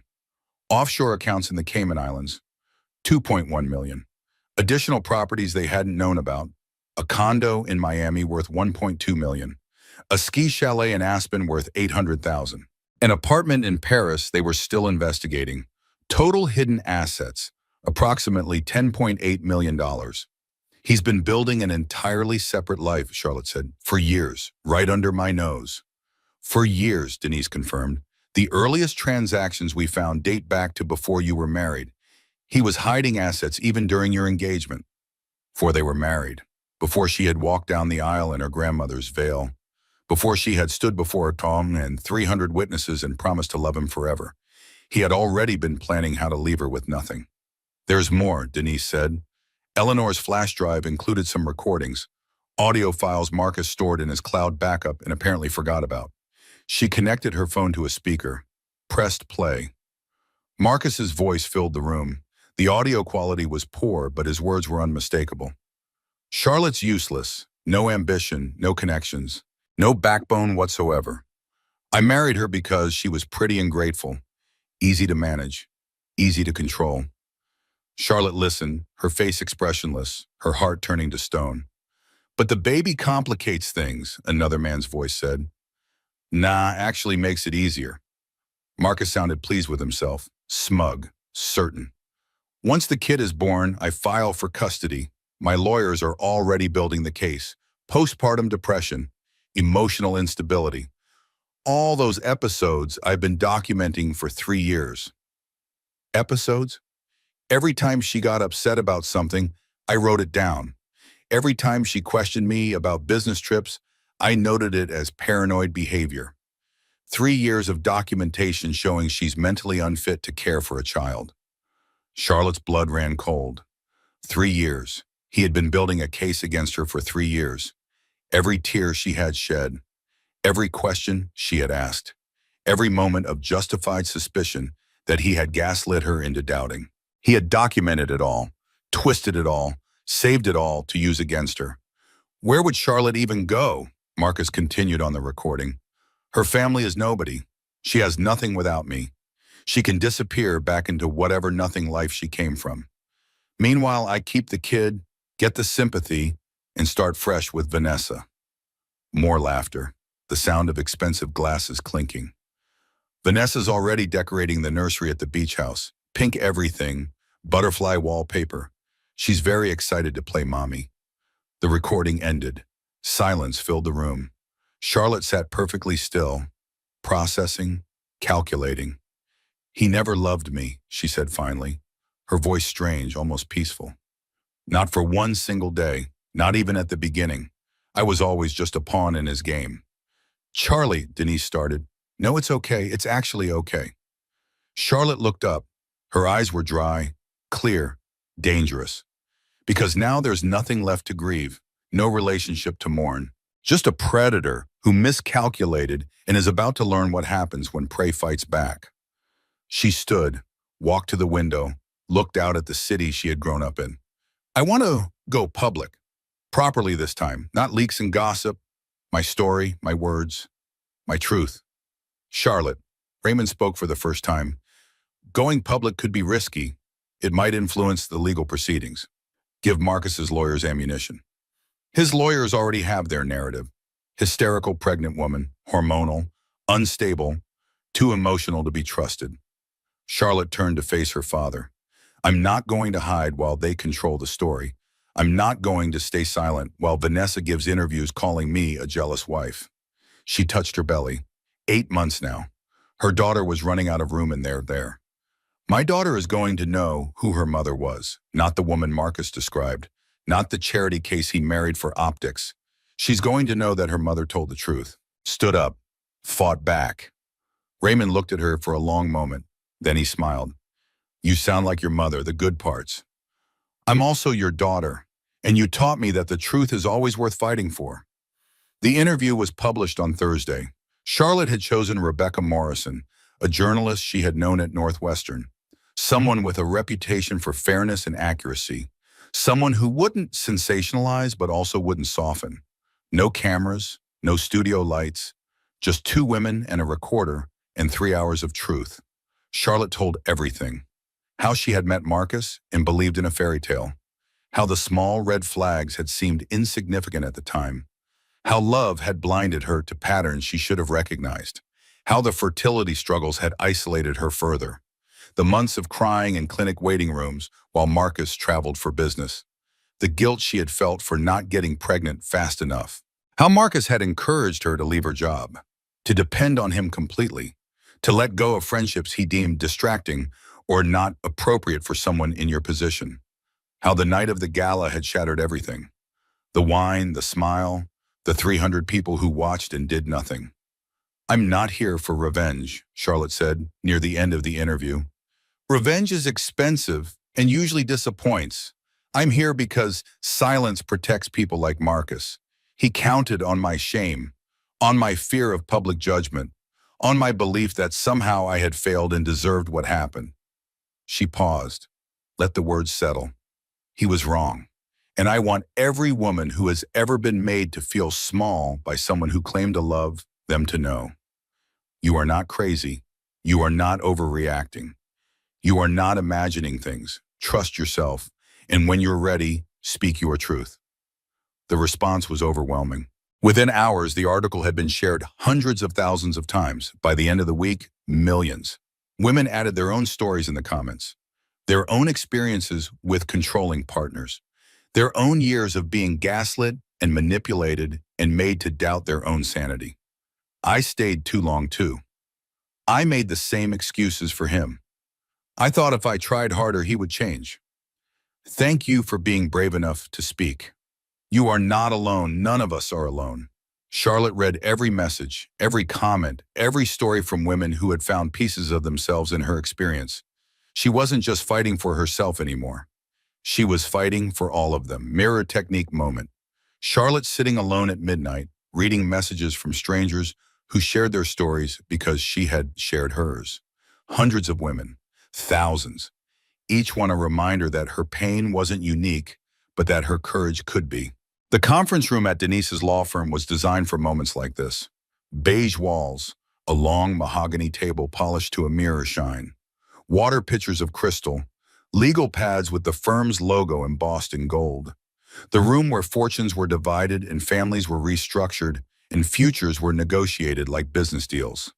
Charlotte arrived first, 8 months pregnant, huge, uncomfortable in every position, but composed, ready. She sat at one end of the table, Denise on her left with files and documents stacked like weapons, Thomas on her right despite Marcus's objections to his presence, Raymond in a chair behind her, a silent reminder of the power backing Charlotte's position. A fortress of family, a message that she was no longer alone. The door opened at exactly 2 o'clock. Marcus walked in. Charlotte barely recognized him. The golden boy had tarnished beyond repair. His suit, though expensive, was wrinkled. His usually perfect hair was uncombed.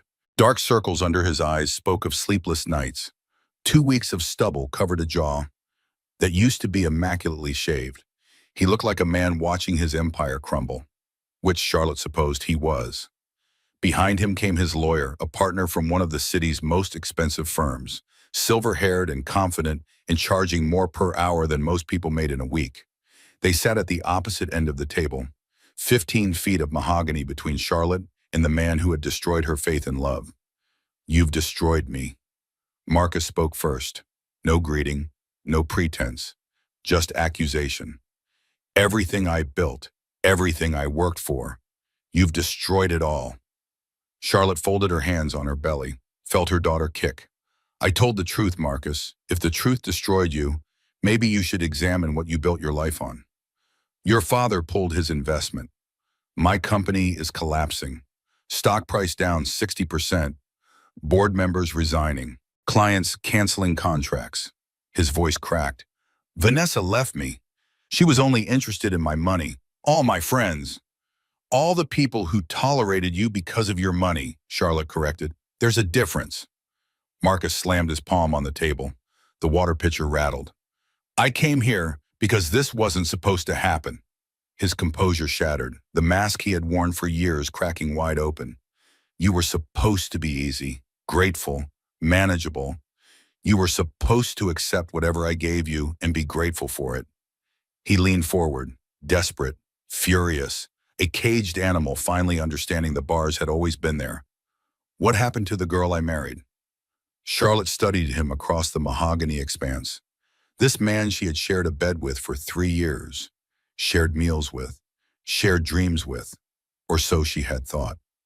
The father of the child moving inside her, a stranger wearing a familiar face. "She woke up, Marcus." Charlotte's voice was calm, steady, almost pitying. She realized that grateful isn't the same as loved, that easy to manage isn't the same as being cherished, that a man who smiles while his wife is humiliated isn't a partner. He's a predator. I didn't smile. You did. I saw it. 300 witnesses saw it. 12 million people have watched the video. Your smile is the most famous part of this whole disaster. Marcus's face contorted, rage and desperation and something that might have been genuine grief fighting for control. I loved you, he said, in my own way. Maybe not the way you wanted, maybe not the way you expected, but there were real moments. No, Marcus, there weren't. Charlotte shook her head slowly. I've listened to your recordings. Pretty and grateful. Easy to manage. She has nothing without me. That's not love. That's not even close to love. She paused, let the words settle. The saddest part is you'll never understand the difference. You'll spend the rest of your life believing you were wronged, that you were the victim here, that fate or bad luck or other people's cruelty brought you down. Because you're incapable of seeing yourself clearly. That's the real tragedy of people like you. Marcus, you destroy everything good in your lives and then wonder why you're alone. The custody negotiation began. Marcus's lawyer presented their revised offer. The aggressive opening gambit had been adjusted significantly. Shared custody now, alternating weeks, joint decision-making. My client recognizes that circumstances have changed, the lawyer said carefully. He remains committed to being a presence in his daughter's life and believes both parents should have meaningful roles. Denise slid a folder across the table.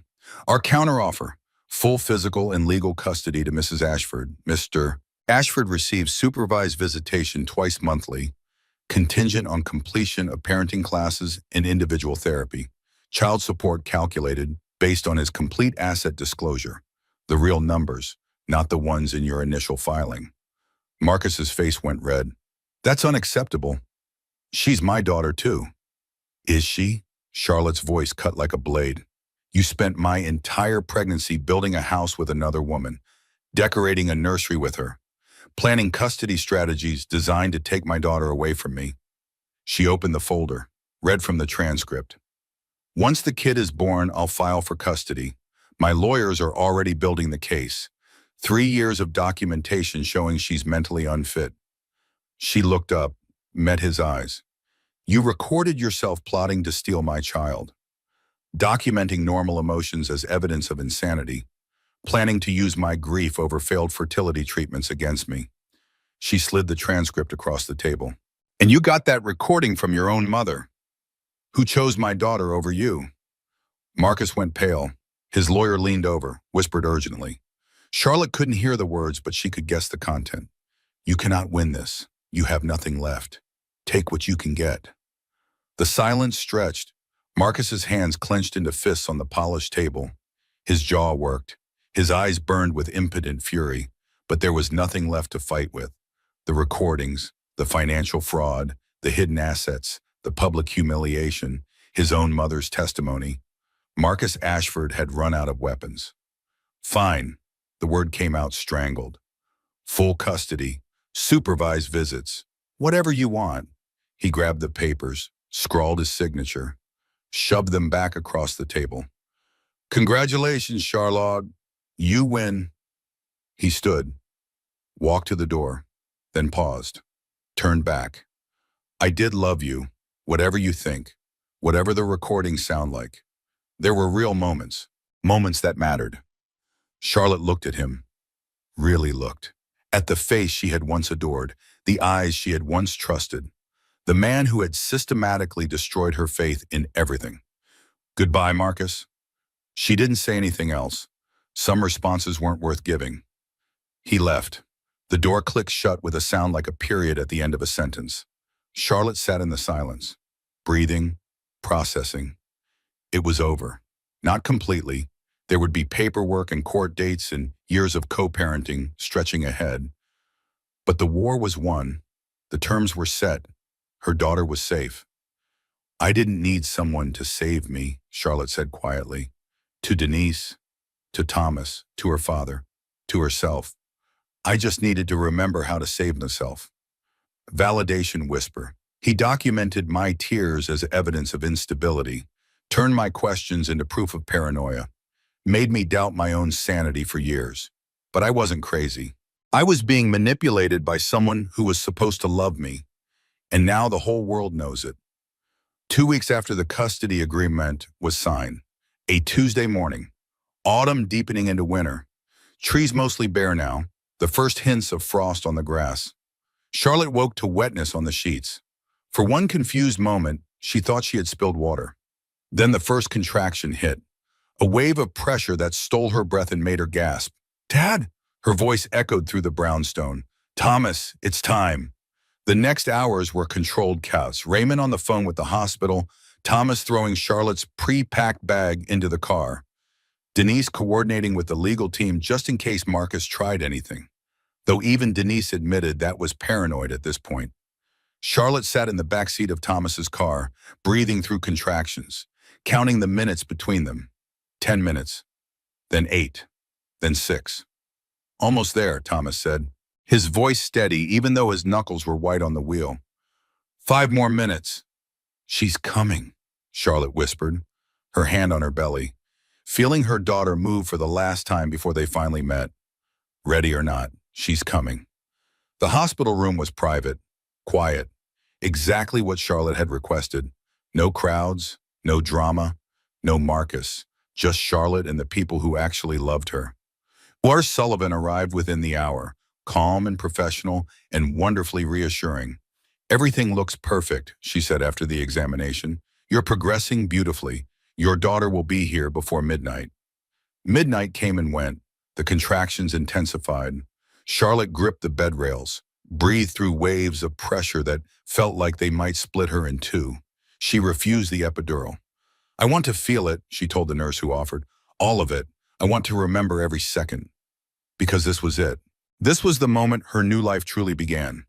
Not when Marcus signed the papers, not when she won the custody battle, not when his empire crumbled around him. This moment, when she became a mother, when she met the person she had been fighting for all along. 3:17 in the morning. "One more push," Dr. Sullivan said. "You can do this, Charlotte. One more." Charlotte pushed, put everything she had into it, every ounce of strength, every particle of determination, every moment of fighting and surviving and refusing to break. And then she heard it, the most beautiful sound in the world, her daughter's first cry. "She's here," the doctor announced. 7 pounds, 4 ounces, absolutely perfect. They placed the baby on Charlotte's chest, skin to skin, heartbeat to heartbeat. Charlotte looked down at her daughter. Dark hair, delicate features, eyes that blinked against unfamiliar light. Perfect. Absolutely perfect. "Hi, baby." Charlotte's voice broke, tears streaming down her face. "Hi, Grace. I'm your mom." The baby's tiny hand wrapped around Charlotte's finger, holding on, trusting, not knowing yet how hard her mother had fought to get here. "I'm going to love you so much," Charlotte whispered. "Enough for 2 parents, for 10 parents, for the whole world. I promise you that. I will never let you down." Raymond met his granddaughter an hour later, the billionaire CEO, the man who commanded boardrooms and negotiated deals worth more than some countries' GDP. He held Grace in his arms and cried without shame. "She's beautiful," he managed, "just like her mother." Thomas hovered by the window, trying to give them space, failing to hide his own tears. "What's her name?" he finally asked. "You kept it secret all this time." Charlotte looked at her daughter, this tiny fighter, this survivor, this miracle. "Grace," she said. "Her name is Grace." They touched her daughter's cheek. "Because that's what got us through, Grace. Unearned, undeserved, given freely anyway." Thomas smiled. "Grace Weston. I like it." "Grace Eleanor Weston," Charlotte added quietly. The name hung in the air. "Eleanor?" Thomas raised an eyebrow. "Your mother-in-law?" "My daughter's grandmother, who chose her granddaughter over her own son, who gave me everything I needed to win this fight." Charlotte stroked Grace's tiny hand. She earned the name. Eleanor visited the next day. She stood in the hospital doorway, uncertain, hesitant, Nothing like the imperious society matron Charlotte had known for 3 years. "May I?" Charlotte nodded. Eleanor crossed to the bassinet where Grace was sleeping, looked down at her granddaughter for a long moment. Tears ran down her face. She didn't try to hide them. "She's perfect," she whispered. "Absolutely perfect." "She is." "Charlotte," Eleanor's voice caught, "thank you for the name, for letting me be part of this, for giving me a chance I don't deserve. You earned it. You made a choice that most people couldn't make. You chose truth over loyalty, her future over his past." Eleanor reached out, touched Grace's tiny fist. "I'm going to be different with her," she said. "Better. I'm not going to look away from things that matter. Not going to excuse behavior that shouldn't be excused. I'm going to teach her that she deserves honesty and respect and love that doesn't come with conditions. That's all I ask." They stood together in silence, watching Grace sleep. Two women who had been enemies, brought together by a tiny person who didn't know yet how complicated the world could be. Mirror technique moment. Charlotte counting Grace's fingers. 10 perfect fingers, 10 perfect toes. A whole perfect person who didn't know yet how hard it was to get here, who would never have to know if Charlotte had anything to say about it. 3 months after Grace was born, Charlotte stood in the doorway of her new apartment.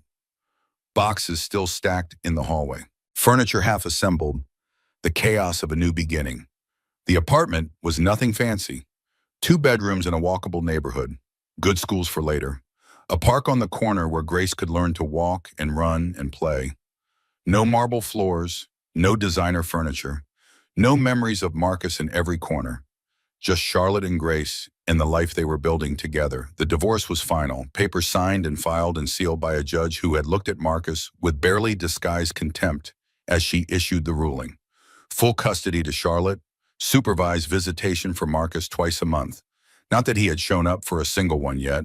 Child support based on his actual assets, not the fraudulent declarations he had initially filed. A settlement that would ensure Grace never wanted for anything. Charlotte hadn't taken anything beyond what Grace needed. No alimony, no claims on Marcus's remaining assets. "You're entitled to more," Denise had argued, "after everything he put you through. I don't want his money. I don't want anything that connects me to him except my daughter." Charlotte had been firm.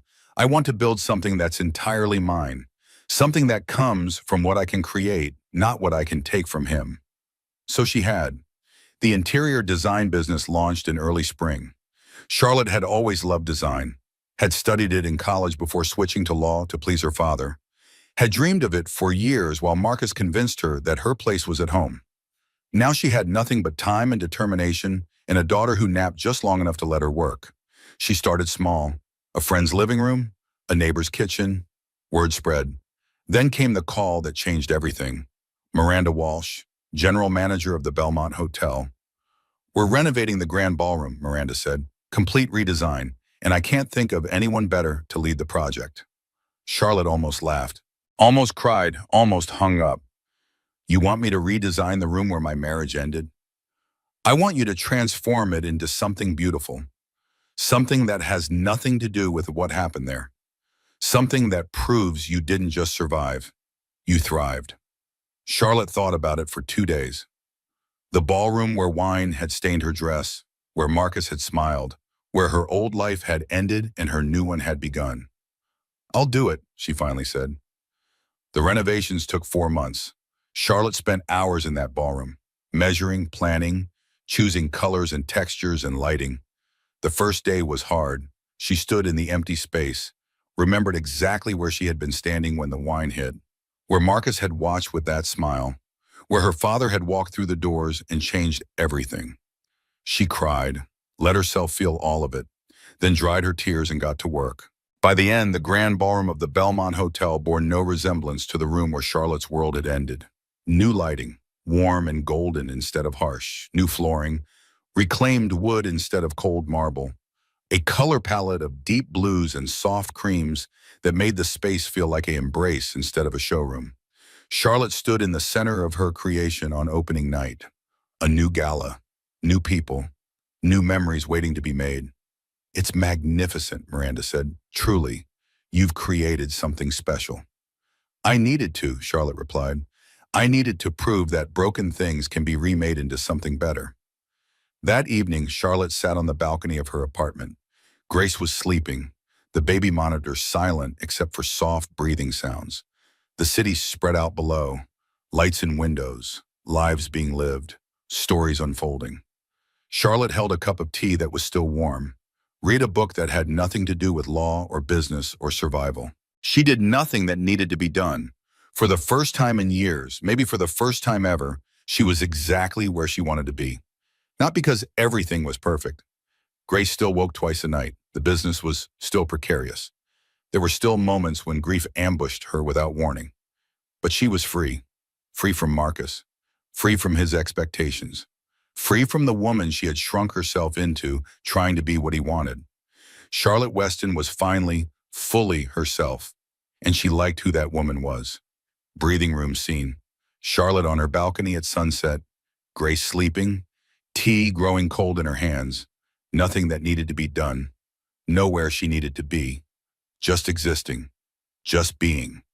Just finally at peace. 1 year later, Grace's first birthday, Charlotte's apartment overflowed with people and noise and love.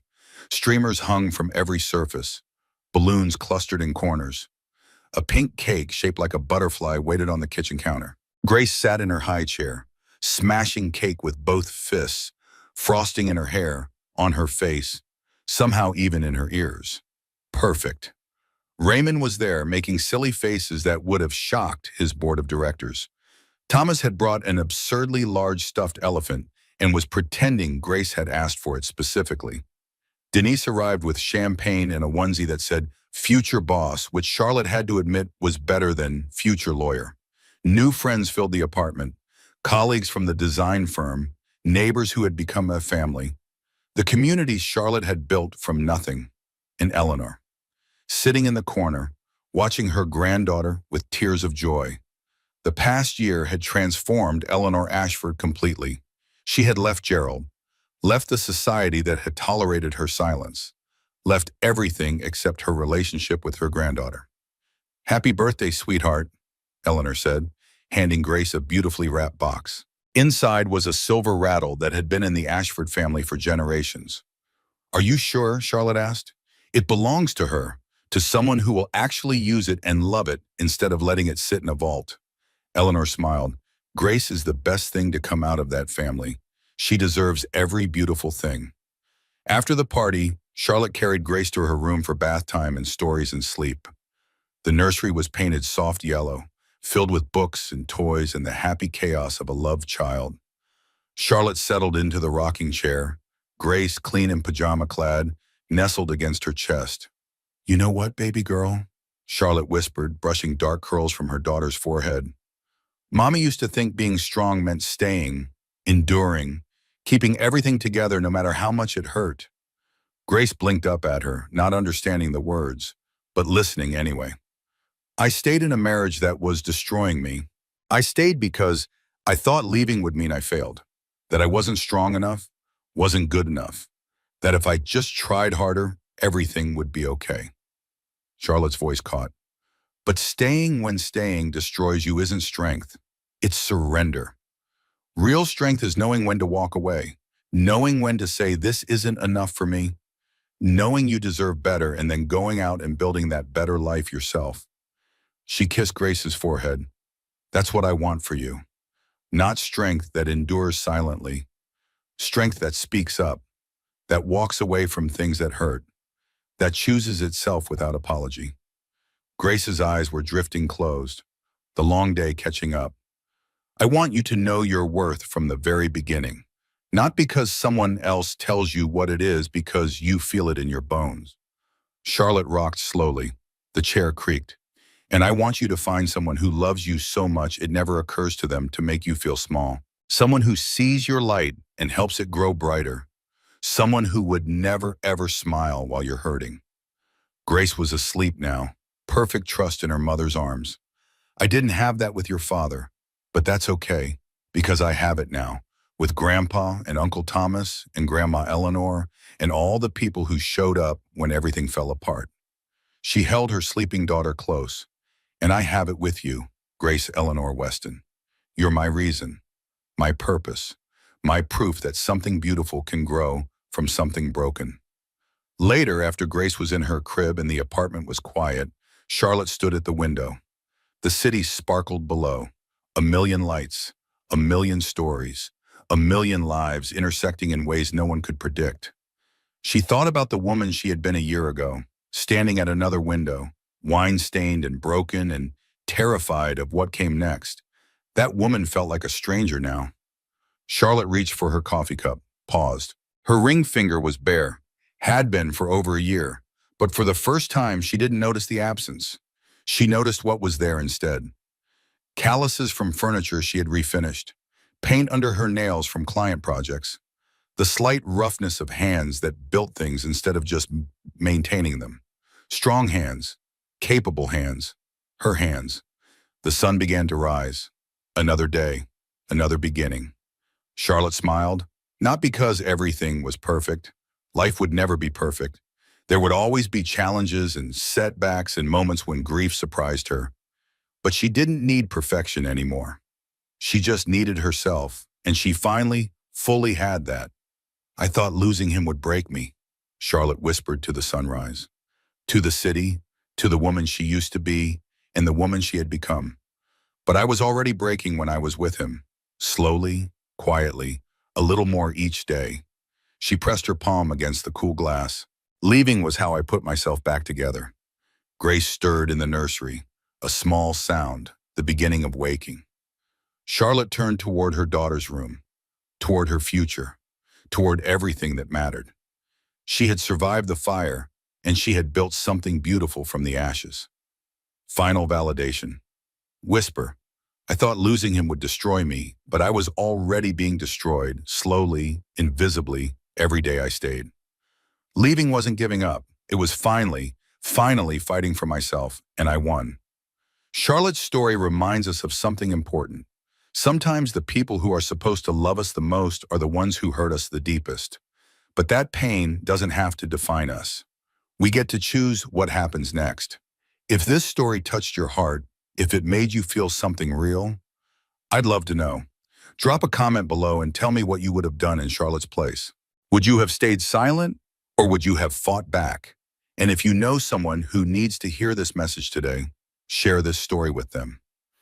Hit that subscribe button and turn on notifications so you never miss another story. Thank you for being here. Thank you for listening. Until next time, take care of your heart.